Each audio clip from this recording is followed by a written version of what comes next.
इधर छत्तीसगढ़ कांग्रेस के दो पूर्व मंत्रियों के दिल्ली दौरे के साथ ही हलचलें तेज हो गईं। पूर्व मंत्री अमरजीत भगत और शिव डहरिया दिल्ली पहुंचे तो किसी और ने नहीं बल्कि पीसीसी चीफ दीपक बैज ने ही तंज कस दिया।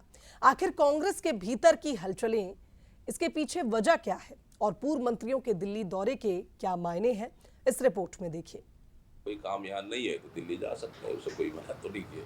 छत्तीसगढ़ में कांग्रेस के हार का चौका लगाने के बाद से ही नेतृत्व परिवर्तन को लेकर हलचल तेज है, लेकिन बदलाव की चर्चाओं के बीच राहुल गांधी ने दीपक बैज को चिट्ठी लिखकर उनकी पीठ थपथपाई, लगातार यात्राओं को लेकर सराहना की, साथ ही आगे भी न्याय पथ पर लड़ाई जारी रखने का संदेश दिया। राहुल की चिट्ठी से उत्साहित बैज आगामी यात्राओं की पटकथा तैयार कर ही रहे थे। इस बीच दो पूर्व मंत्रियों की दिल्ली यात्रा ने नई मुसीबत खड़ी कर दी। शिव डहरिया पहले से ही दिल्ली में डेरा डाले हुए थे, ये अब अमरजीत भगत भी दिल्ली पहुंच गए।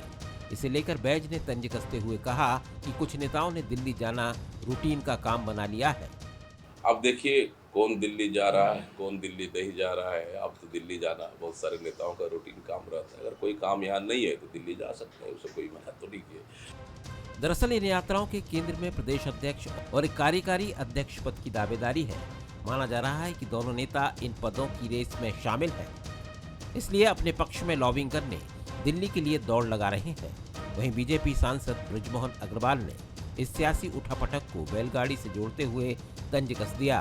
कांग्रेस की आपसी सिर फुटोवल आज से नहीं, शुरू से चल रही है और वो सिर फुटोवल आगे भी चलती रहेगी और उसको कोई रोक नहीं सकता। कांग्रेस को गर्त में जाना है, पहले भी चली गई है और जाएगी। अब वो कई बार बैलगाड़ी के नीचे चलता है ना, तो उसको लगता है कि मेरे ऊपर मैं ही चला रहा हूँ। वैसे ही कांग्रेस की स्थिति।